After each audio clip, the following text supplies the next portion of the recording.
welcome back to Live and Breathe Horses. Today's a very special day because today we have the first story about a horse to honour the horses that's been sent in. So I'm so happy to read it. It was a very emotional moment for me. Oops, sorry, I hit the microphone. Put my hand on my heart. I got my microphone clipped on there, sorry. To read the story, it blew me away. It's very closely related to a very powerful story of the most amazing mare I ever knew. And I'm not quite ready to tell that story yet because I wouldn't get it through it without tears still after 13 years.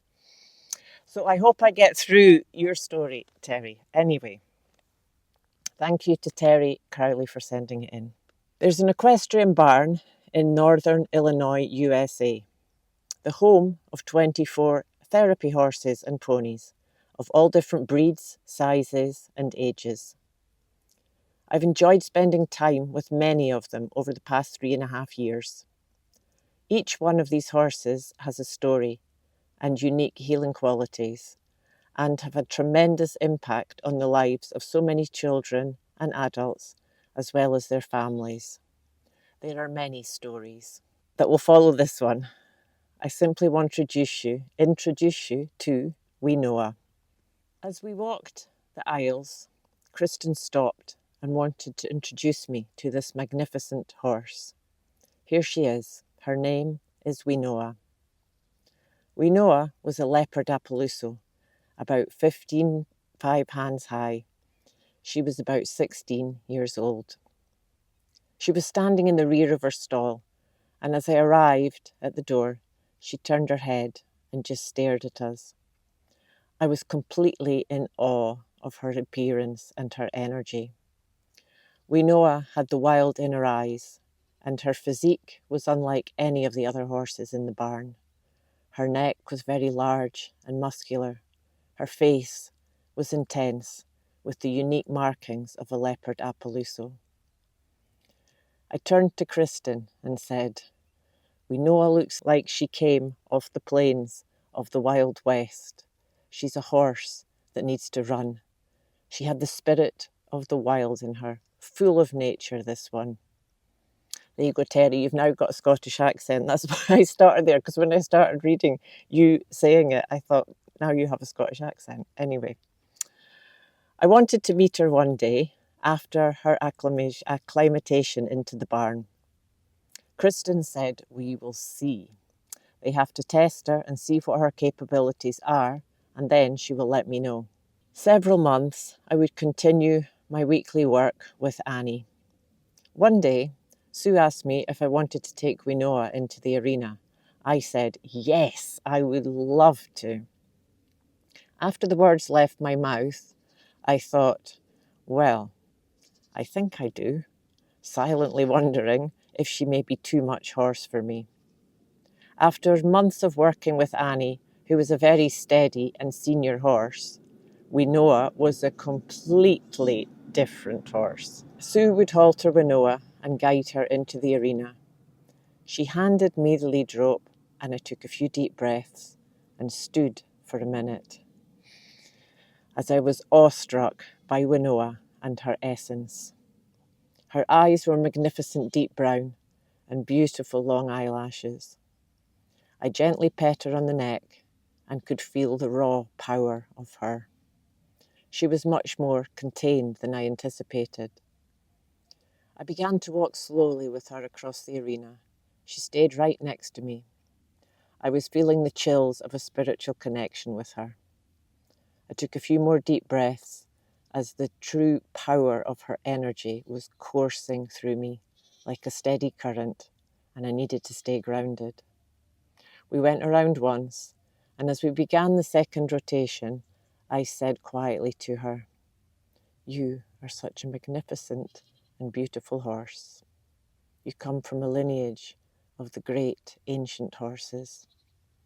Your ancestors were those who were reserved for only the chiefs and elders.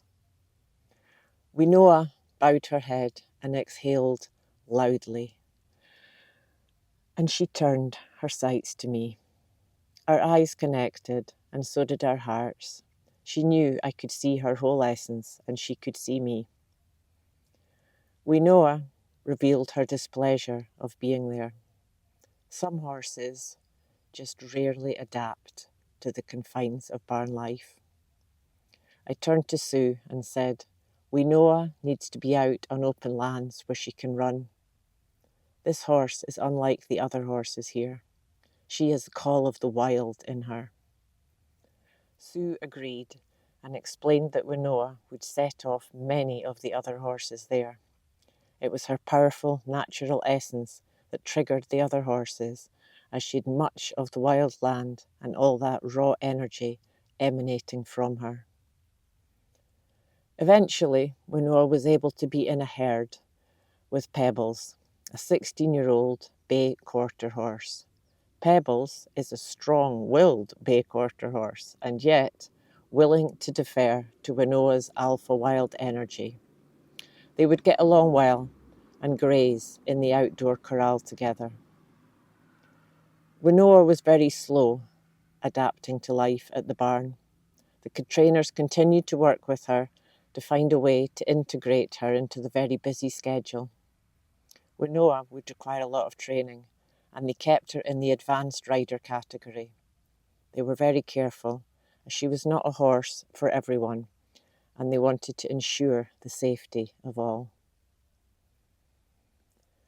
I would only see Winona from a distance after our one session together. I admired her and her wildness essence. I was happy to see her in the corral with Pebbles and seemingly doing okay. Yet I would say to Sue that Winona has the wild in her. She was, after all, a leopard Appaloosa. She reigned from the line of majestic horses that were reserved only for the chiefs and the elders of the tribes. Winona was well taken care of at the barn, and yet I could sense she was forlorn.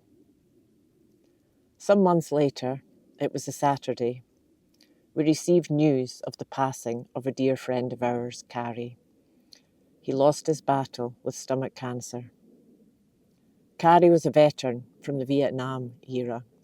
He was a counsellor at the VA for decades and helped facilitate the healing path for many veterans, as well as a group of men in a global men's organisation. Carrie was a beloved elder, a warrior, a leader, and a compassionate healer. He left a legacy of healing, wisdom, love, and admiration of his community. We'd been blessed by this man through our time with him. He was a steady force in our lives. It was a sad day. The following afternoon, I received a call from Sue. It surprised me to see her call coming in on a Sunday.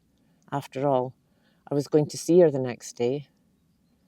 She wanted to let me know that Winona passed very unexpectedly on Saturday. A volunteer noticed Winona, her rolling on the ground in the corral and in agony. The barn employees and handlers ran to her aid. They called the vet and managed to get her into a trailer. It was clear she was in dire shape. It was colic, a stomach condition that can cause the stomach to flip and is often fatal. They transported her to the equine hospital, and it was evident that surgical intervention would not save her, and they made the decision to euthanize her. The entire barn staff was devastated. With tears rolling down my face, I told Sue I would offer prayers for Winona and see her tomorrow. Later that day, I was sitting in reflection of the two losses that weekend and in silent prayers. As I watched the ceremonial herbs offering in prayer burnings, I was suddenly struck with a profound awareness of the synchronicity of both Carrie, a warrior elder, and Winona passing on the same day.